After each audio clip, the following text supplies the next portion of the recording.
IPL 2026 ஆண்டு சீசனில் Chennai super Kings அணி தொடர்ந்து 2வது வெற்றியை பெற்று புள்ளி பட்டியலில் 8வது இடத்திற்கு முன்னேறியிருக்கு. அது மட்டும் இல்லாமல் டெல்லி அணிக்கு எதிராக வெற்றி பெற்ற நிலையில் தற்போது கொல்கத்தா அணிக்கு எதிராக CSK அணி 32 ரன்கள் வித்தியாசத்தில் வெற்றியை பெற்றிருக்கிறது. டாஸ் வென்ற கொல்கத்தா அணி முதல்ல CSK அணியை பேட்டிங் செய்ய பணித்தாங்க. 20 ஓவர் முடிவில் CSK அணி 5 விக்கெட் இழப்பிற்கு 192 ரன்கள் எடுத்த நிலையில் கொல்கத்தா அணி 160 ரன்களுக்கு 7 விக்கெட்டுகளை இழந்து தோல்வியை தழுவியிருந்தது. இந்த வெற்றி குறித்து கருத்து தெரிவித்திருக்கக்கூடிய CSK அணி கேப்டன் ருதுராஜ் மிகவும் மகிழ்ச்சியாக இருக்கின்றது. ஏனென்றால் நாங்கள் ஒரு நல்ல இலக்கை தற்காத்து கொண்டிருக்கின்றோம். இந்த ஆடுகளத்திற்கு இது நார்மலான ஸ்கோர் தான். ஆனால் ஆடுகளத்தின் தன்மை முற்றிலும் மாறுகிறது. முதல் 7-8 ஓவர் வரை பந்து பேட்டிற்கு நன்றாகவே இருந்தது. அதன் பிறகு சுழற்பந்து வீச்சுக்கு சாதகமாக மாறியது.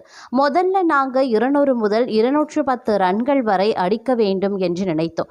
ஆனால் ஆடுகளம் மாறியவுடன் 180 ரன்களே நல்ல இலக்காக இருக்கும் என்று நினைத்தோம். பந்து வீச்சும் மகிழ்ச்சியை ஏற்படுத்துகிறது. தற்போது மெதுவாக அனைத்தும் ஒருங்கிணைத்து வருகிறது. ஒவ்வொருவருக்கும் தங்களது பணி என்ன என்பது நன்றாக தெரிந்து கொண்டு வருகிறார்கள். எந்த லங்கில் பந்து வீச வேண்டும், பந்து வீச்சில் எந்த மாற்றங்களை செய்ய வேண்டும் என்பதெல்லாம் தெரிந்து கொண்டோம். நாங்கள் பிரசாந்த் வீரரை பயன்படுத்த நினைத்தோம். ஒருவேளை பேட்டிங்கில் தேவைப்பட்டால் அவரை களம் இறக்கலாம் என்றுதான் நினைத்தோம். இதே போன்ற அகில் ஹசைன் என்று சிறப்பாகவே செயல்பட்டார். நூர் அகமதின் பந்து வீச்சும் பிரமாதமாகவே இருந்தது. ஆனால் நாங்கள் கேட்சுகளை கோட்டை விட்டிருக்கின்றோம். 1 அல்லது 2 கேட்சுகளை மட்டுமே பிடிக்கும். மற்ற கேட்ச் அனைத்தும் கோட்டை விட்டும். கடும் வெப்பம் நிலவியதால் வீரர்கள் அனைவருக்கும் வியர்ச்சி கொட்டியது. இதனால் கை ஈரமாகவே இருந்தது. ஆனால் இதை ஒரு காரணமாக சொல்ல நான் விரும்பவில்லை. அனைத்திலும் நாங்கள் முன்னேற வேண்டும் என்று நினைக்கின்றோம். எங்கள் அணியில் போதுமான எனர்ஜி இருக்கின்றது. வெற்றி பெற வேண்டும் என்ற நினைப்பும் இருக்கின்றது. ஒவ்வொரு பந்தையும் நாங்கள் சிறப்பாக செயல்படுகின்றோம். நாங்கள் அடுத்தடுத்து வெற்றி பெறுவோம் என நம்புகிறேன். தொடர்ந்து வெற்றிகளை பெறுவது மகிழ்ச்சி அளிக்கிறது. இவ்வாறு நடந்த நீண்ட காலமாகிவிட்டது என்று நினைக்கிறேன். அணி வெற்றி பெற்றிருப்பது மகிழ்ச்சியை தருகிறது. எனினும் என்னுடைய தனிப்பட்ட ஃபார்ம் எனக்கு எந்த ஒரு கவலையையும் தரவில்லை. ஏனென்றால் மனதளவிலும் உடல் அளவிலும் நான் புத்துணர்ச்சியுடன் இருக்கின்றேன். கண்டிப்பாக என்னிடமிருந்து பெரிய எண்ணிக்கை அடுத்தடுத்து எதிர்பார்க்கலாம். தேவைப்படும் போது நிச்சயமாக நான் ரன் குவிப்பேன் என ருத்ராஜ் தெரிவித்திருந்தார். இது ஒரு புறம் இருக்கு. மற்றொரு புறம் 2026 IPL கிரிக்கெட் தொடரில் கொல்கத்தா நைட் ரைடர்ஸ் அணிக்கு எதிரான போட்டியில் சென்னை சூப்பர் கிங்ஸ் அணியுடைய இளம் வீரர் ஆயுஷ் மத்ரே அதிரடியான ஆட்டத்தை வெளிப்படுத்தி அனைவரையும் வியப்பில் ஆழ்த்தியிருக்கார். கடந்த போட்டியில் தனக்கு ஏற்பட்ட அவமானத்திற்கு பேட் மூலமா அவர் பதிலடி கொடுத்துள்ளதாக ரசிகர்கள் சமூக வலைதளங்களில் பாராட்டியும் வந்துட்டுருக்காங்க. குறிப்பாக CSK அணியுடைய பயிற்சியாளர்களுக்கு தான் அவர் இந்த ஆட்டத்தை ஆடி காண்பித்திருக்கிறார். 2026 IPL தொடரில் சென்னை மற்றும் கொல்கத்தா அணியில் மோதிய ஆட்டத்தில் CSK அதிரடியாக ஆடியிருந்தாங்க.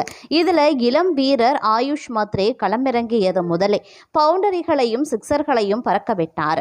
மற்ற அனுபவ வீரர்களான சஞ்சு சாம்சன், பிரேவிஸ் ஆகியோர் சற்று குறைந்த ஸ்ட்ரைக் ரேட்டில் ரன் சேர்த்த நிலையில் ஆயுஷ் மத்ரே மட்டும் மைதானத்தில் நாலாபுரமும் பந்தை சிதறடைத்தாங்க.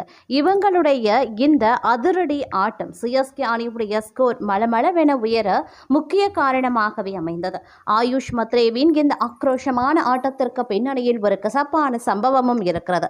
இதற்கு முந்தைய போட்டியில் டெல்லி கேபிட்டல்ஸ் அணிக்கு எதிராக சென்னை விளையாடிய போது ஆயுஷ் மத்ரே அதிரடியாக ஆடி அரை சதம் அடித்திருந்தார். இருப்பினும் கடைசி ஓவர்களில் ரன் குவிக்க அவர் சற்று திணறினார்.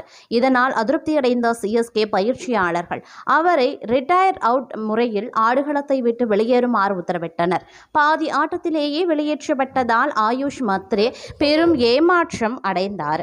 அது மட்டும் இல்லாமல் போட்டிக்கு பிறகு CSK நிர்வாகத்தின் முடிவை அவர் ஏற்றுக்கொள்வதாக கூறினாலும் அந்த அவமானம் அவர் மனதில் ஆழமாகவே பதிந்திருந்தது. இதற்கு அடுத்த போட்டியிலேயே கொல்கத்தா அணிக்கு எதிராக தனது திறமையை நிரூபிக்க ஆயுஷ் மத்ரே காத்திருந்தார். எனது ரன் குவிக்கும் வேகம்தான் தங்களுக்கு பிரச்சனை என்றால் அது எப்படி இருக்கும் என்று பாருங்கள் என சவால் விடுவது போல அவரது ஆட்டம் அமைந்திருந்தது.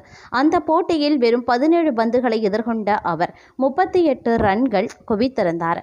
இதில் 6 பவுண்டரிகள் மற்றும் 2 சிக்சர்கள் அடங்கும். இவரது ஸ்ட்ரைக் ரேட் 223 ஆகவே இருந்தது. அதே போட்டியில் சிறப்பாக ஆடிய சஞ்சு சாம்சன் 32 பந்துகளில் 48 ரன்கள், ஸ்ட்ரைக் ரேட் 150 எடுத்திருந்தார். அதிரடி வீரர் டிவால் பிரவிஸ் 29 பந்துகளில் 41 ரன்கள் எடுத்திருந்தார். அதே போல மற்ற வீரர்கள் பார்த்தீங்க அப்படின்னா ஆயுஷ் மத்ரே தன்னை வெளியேற்றிய சிஎஸ்கே பயிற்சியாளர் மற்றும் நிர்வாகத்திற்கு பேட் மூலம் தகுந்த பதிலடி கொடுத்திருக்கார் அப்படின்னு தான் சொல்லணும். இந்த இளம் வீரரின் துணிச்சலான ஆட்டம் சென்னை ரசிகர்களுக்கு பெரும் உற்சாகத்தை ஏற்படுத்தியிருந்தது. இந்த போட்டியில் சிஎஸ்கே அணி 20 ஓவர்களில் 5 விக்கெட் இழப்புக்கு 192 ரன்கள் எடுத்திருந்தது. ஆயுஷ் ஆட்டம் இழந்தவுடன் சிஎஸ்கே அணியின் ரன் குவிக்கும் வேகம் குறைந்ததே 200 ரன்களை எடுக்காததற்கு முக்கிய காரணம் அப்படின்னு சொல்லலாம்.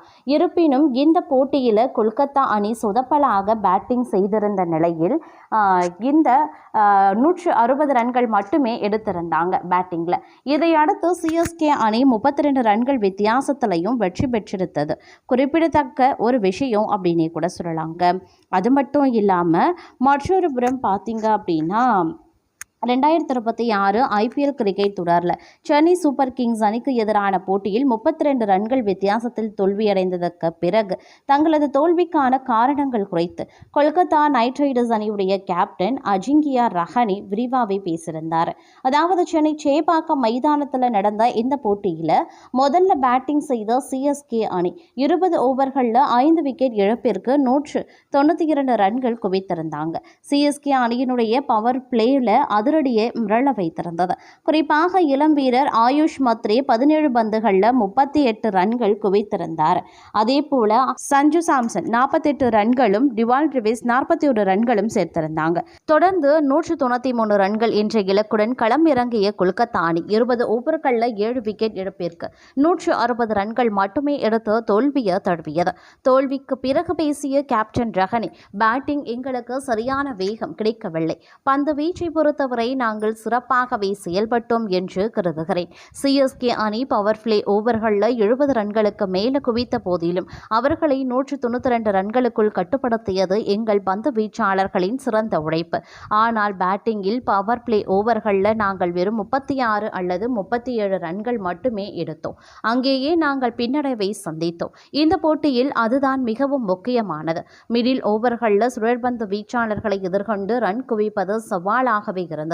ஒரு பேட்டர் ஆட்டத்தின் இறுதி வரை நின்று விளையாடியிருந்தால் வெற்றி வாய்ப்பு இருந்திருக்கும். தொடர்ந்து போட்டிகளில் தோற்பது கடினமாகவே இருக்கிறது. ஆனால் ஒரு அணியாக நாங்கள் நேர்மறையான எண்ணத்துடன் இருக்க வேண்டியது அவசியம். இனி வரக்கூடிய போட்டிகளில் அணியின் காம்பினேஷன் குறித்து ஆலோசித்து மாற்றங்களை செய்ய வேண்டிய கட்டாயத்தில் இருக்கிறோம். முடிவுகள் நமக்கு சாதகமாக வராத போது மாற்றங்கள் குறித்து சிந்திப்பதை தவிர வேறு வழி கிடையாது. எங்கள் அணியின் கார்த்திக் தியாகி சிறப்பாகவே பந்து வீசினார். அவர் வலைப்பயிற்சியில் கடினமாகவே உழைக்கிறார். அவரது வேகம் அபாரமாகவே உள்ளது. போட்டிக்கு போட்டி அவர் முன்னேறி வருகிறார். அதேபோல் 2 அணிகளின் ஸ்பின்னர்களும் சிறப்பாக செயல்பட்டனர். பேட்டர்களும் பெரிய ஷாட்கள் ஆடுவது எளிதாகவே இருக்கவில்லை. தோல்வியில் இருந்து மீண்டு வர எங்களை நாங்களே நம்ப வேண்டும் என ரஹானே தெரிவித்திருந்தார். கொல்கத்தா தரப்பில் ரமன்தீப் சிங் 35 ரன்களும், ரோமன் பவல் 31 ரன்களும் எடுத்திருந்தாங்க. சிஎஸ்கே தரப்பில் நூர் அகமது 3 விக்கெட்டுகளை வீழ்த்தி கொல்கத்தாவின் வெற்றியை தடுத்திருந்தார்.